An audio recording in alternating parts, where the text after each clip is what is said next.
Hello， 大家好，我叫 Dick，我是来自广东深圳的一个漫画家，感谢一席对我的邀请，让我有机会在台北和大家分享一些我的漫画创作，还有我在创作漫画时候的一些想法和体会。这是七龙珠，我想大家都应该知道。因为我是在深圳长大嘛，因为我记得那时候，礼拜六晚上，大概10点的时候，TVB 它就会播放《七龙珠》。其实《七龙珠》给我最大的一个印象就是它里面的一些打斗场景，还有就是《龙珠》这部动画里面的一些角色，它有非常多的特殊才艺，就譬如说它能够发出龟派气功啊，会飞啊。瞬间转移啊，就是那个手指放在这边，然后就去了别的地方，比哆啦 A 梦的那个随意门还要厉害。后来我就开始接触到他的漫画，我们可以看到他一幅漫画里面单单的几个画面，加上一些速度线啊，或者像这种拟声词，他就给我一个很大的想象空间。因为它给我带来了像动画一样的那种动态效果。后来我就拿着那个草稿纸，垫在那个龙珠的漫画上面就开始描。龙珠后面也影响到我的一些创作，像我去年发行了一部我的首部漫画作品集，里面有我小时候对于七龙珠的一些迷思，就是超级赛亚人，不知道大家有没有就是想过这个问题？因为我每次在看他们变超级赛亚人的时候，都会从一个亚洲的人种突然变成一个欧美的人种，然后我就在不断的琢磨这个问题，然后我就在想。其实他们在变超级赛亚人之后，应该要找一个会说英文或者说其他语言的欧美人种的声优来配音，会比较适合一点。然后我对于机器人也有一些迷思，就是像那个无敌铁金刚，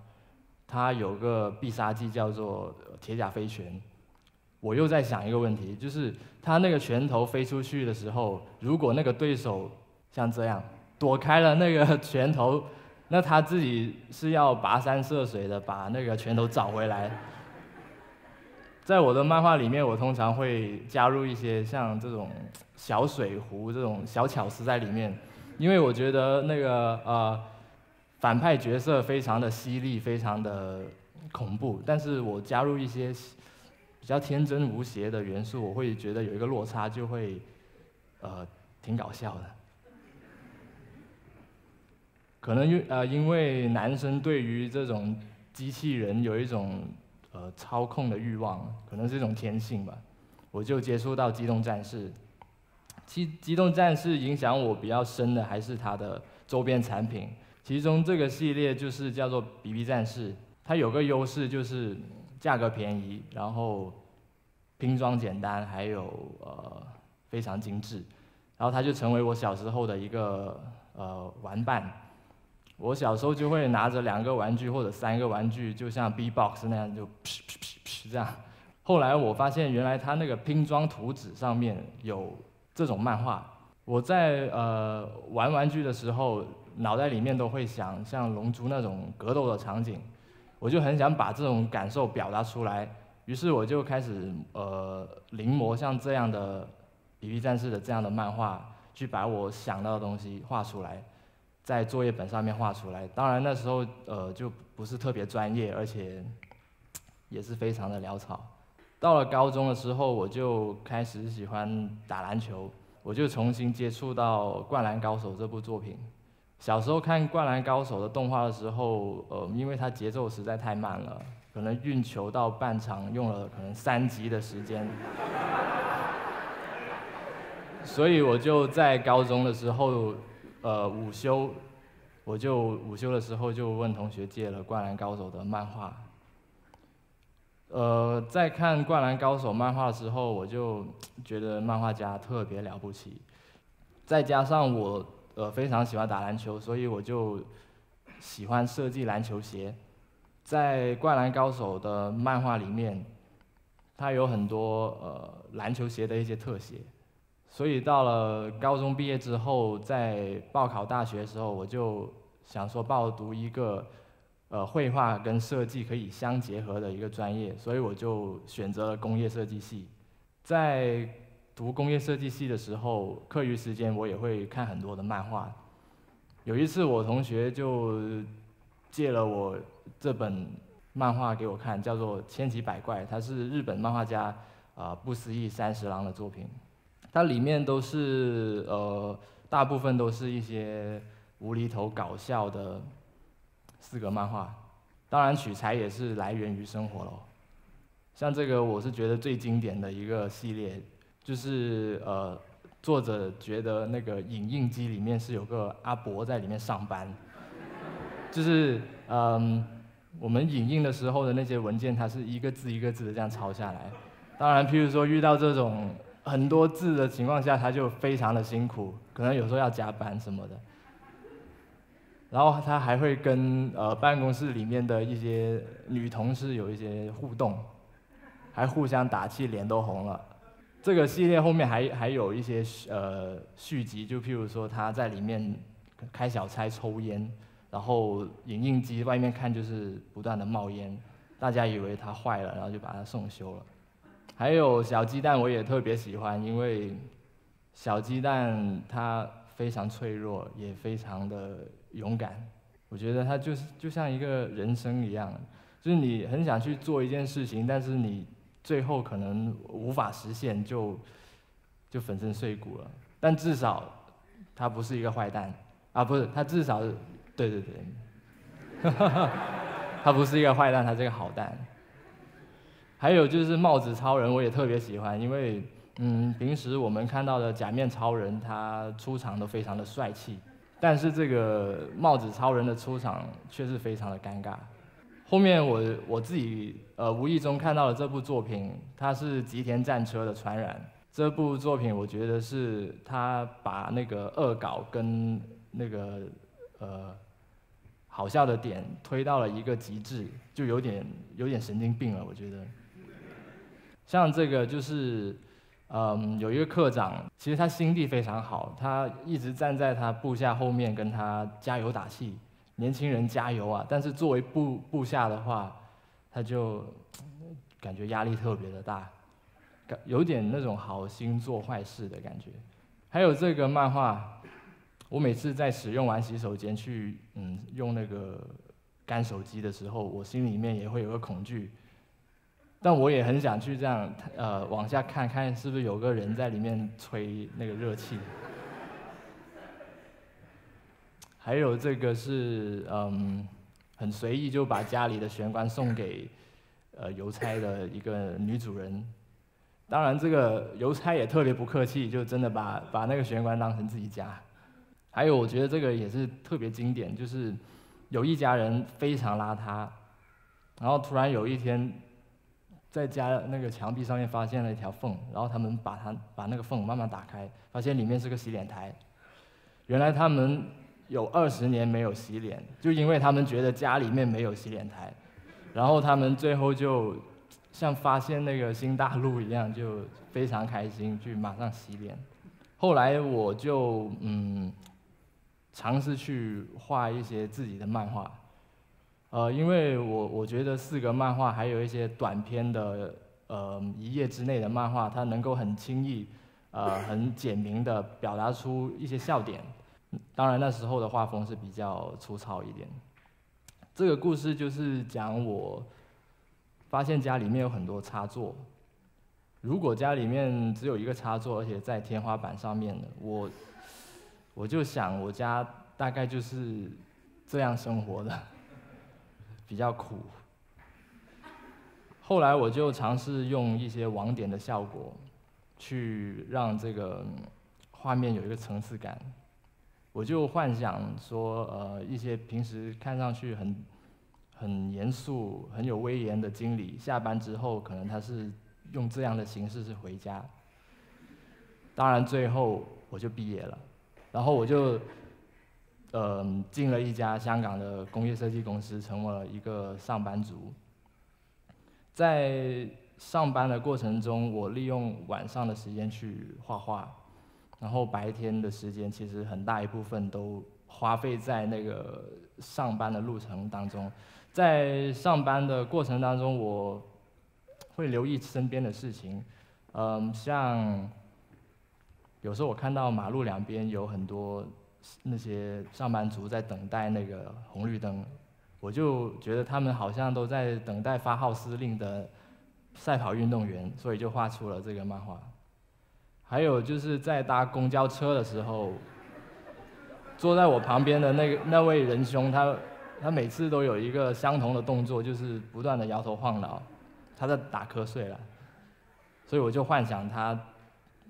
这种神态。其实上班的时候最开心的事还是看到一辆没什么人的公交车，然后我就把我一些想法画出来。原来这趟没什么人的公交车，它的司机是这样开车，所以没什么人。其实这个是我，尝试抛开4个漫画，尝试用2个漫画去表达我的笑点，我觉得效果也还不错。还有在搭乘地铁的时候，会遇到很多不文明的行为。有些人就可能特别，他觉得舒服还是怎么样的，我不知道，就是很喜欢靠在那个扶手上面。我就会把我这种对于他的那种愤怒或者说吐槽吧，就把它用那个漫画形式展现出来。他可能挺爱这个扶手的，想跟他融为一体。还有我在坐计程车的时候，我就会想那个安全带，因为每次都要扣那个安全带。然后我在想，会不会突然有一天有一个人从后面这样环抱我，应该会比较安全啊，我不知道。还有我上班的过程中，我会经过很多安全岛。我来台湾的时候，朋友说：“哎，你要不要试一下骑车去环岛？”但我想象的环岛之旅大概就是这样。还有这个就是经常会看到这个画面。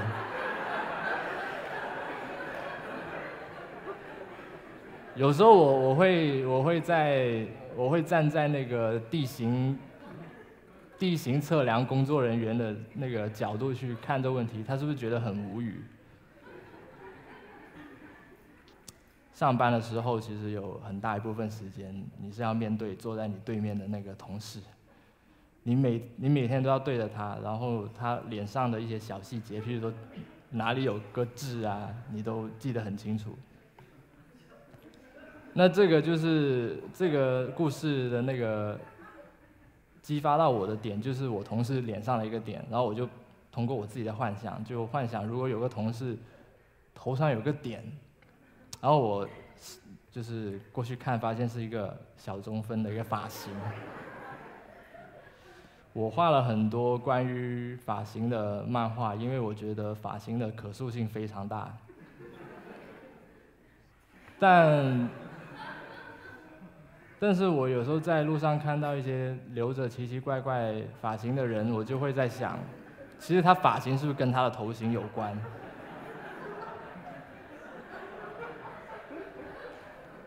还有就是一顶小小的帽子，也可能藏着一个非常奇怪的发型，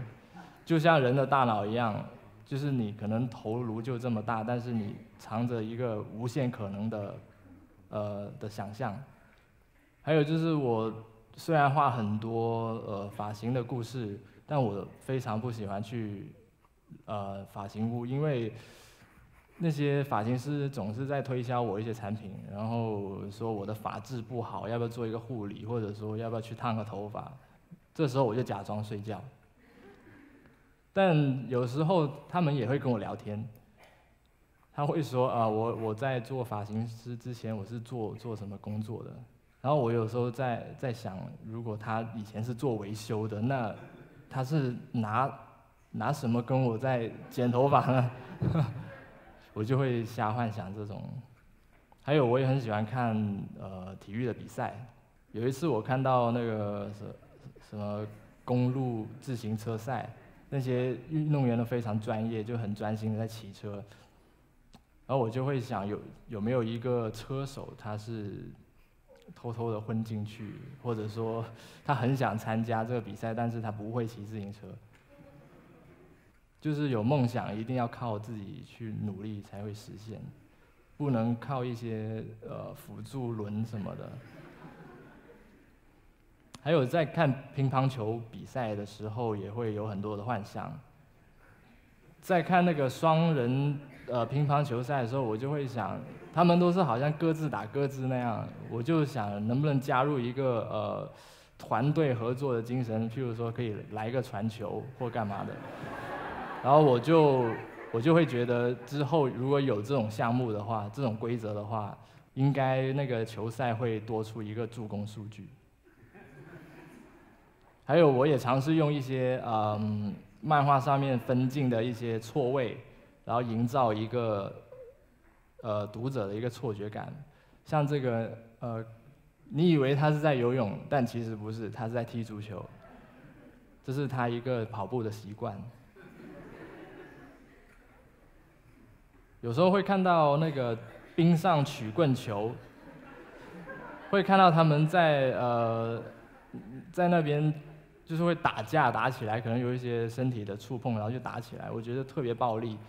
同样是冰上的运动项目，那解决这些方法，不然来一个花式的双人溜冰，比较 peace 一点，不要有那么多暴力的东西在里面。我在看病的时候也会想一些奇奇怪怪的东西，譬如说他那个医生拿那个听诊器在帮我听的时候，我在想他听到的是什么？那如果我是音乐人，那他听到的是一首歌吗？还是我也不知道。有朋友跟我说照胃镜特别的辛苦不舒服，那我就想照胃镜应该会是这样。近些年很流行那个很流行那个3D 电影，但有些3D 电影我觉得好像有点太过于就是有点太那个噱头的感觉。那我想象了一个叫7D 的电影，那这个电影它也是这个噱头，但是它比这个噱头还要夸张，就是它货不对版。明明是大写的 D， 它却播这个小写的 D。还有网络上面也很流行微电影嘛。那我觉得微电影应该就是这个样子，因为上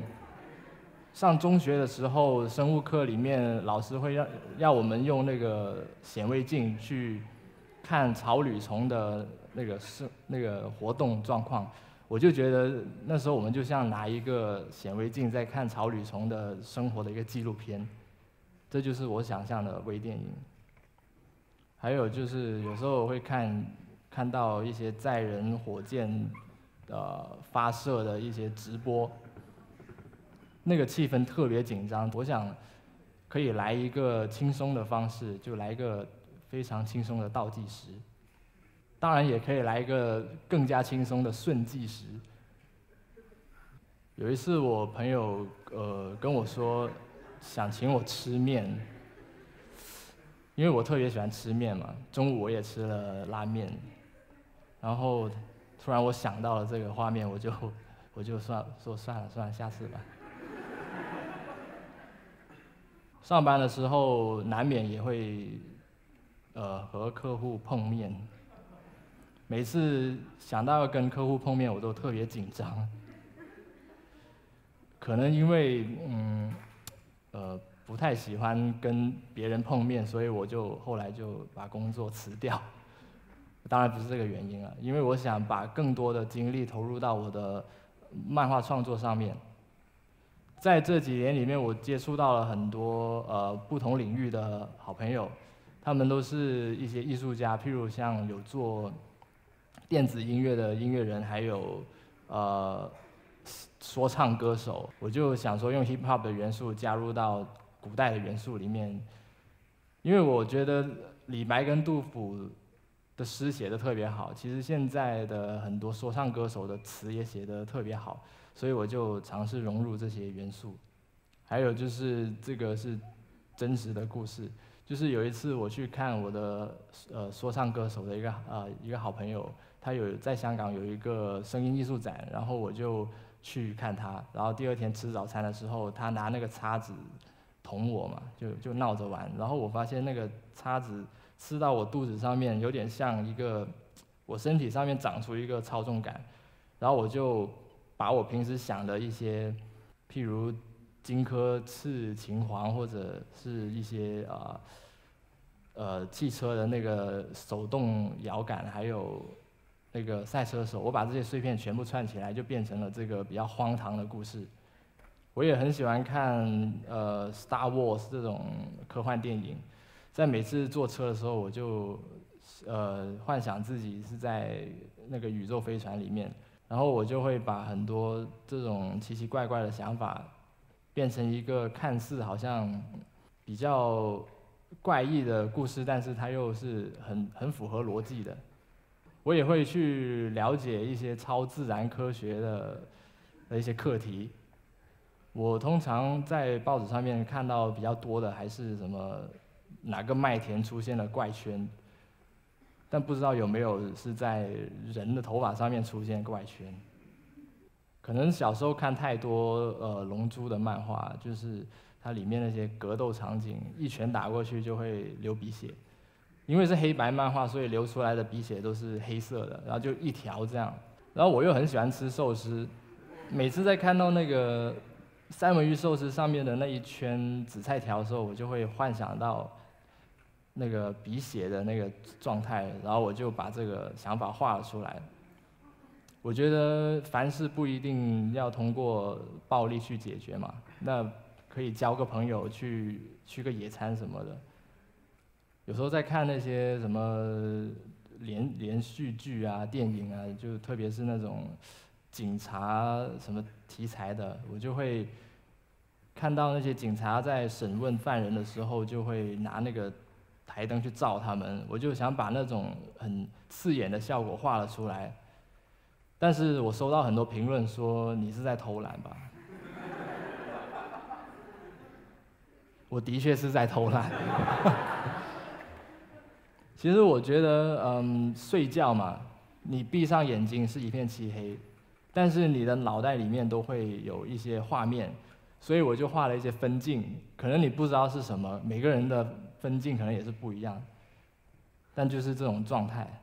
还有，我也尝试去玩一些漫画的元素，譬如说，我尝试玩这个对话框，我也尝试玩那个分镜框，加上一些简单的元素，就变成生活上常见的东西，这就是衣柜。还有，我也尝试用自己的那个主观的感觉去描述一些事，譬如说眼角有一个眼屎什么的，我就把这种感觉画出来。可能大家会觉得看完我的漫画之后，会觉得我是一个特别古怪，然后也特别有个性的人，但其实我私底下就是比较普通的一个人。我记得，有一次有一个我非常尊敬也非常喜欢的一个雕塑艺术家向金老师，他在一个艺术杂志上面有一个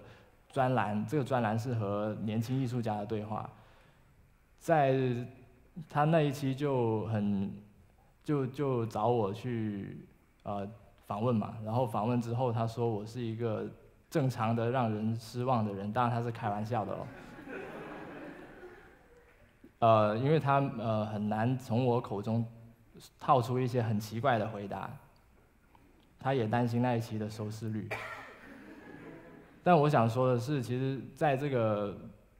正常平凡的生活当中，有很多一些有趣的点，然后创作就是基于这些有趣的点的一个发现和想象，然后用你最熟悉也感到最快乐的一个方式去呈现出来。比如说，我觉得画漫画很快乐，也能把我的想法表达出来，所以我就用这种方式分享给大家，也有点像我在讲一个关于生活的故事。我觉得这个过程就像一个大爆炸，宇宙大爆炸的理论就是从一个点，然后爆炸之后不断的扩散，不断的膨胀，就变成一个宇宙。我觉得生活也是这样，你去发现这些点，然后用你的想象去引爆它们，然后分享给别人，就等于说在不断的膨胀这个宇宙，这样就会让这生活充满了很多好笑的东西、轻松的东西。就这样，谢谢。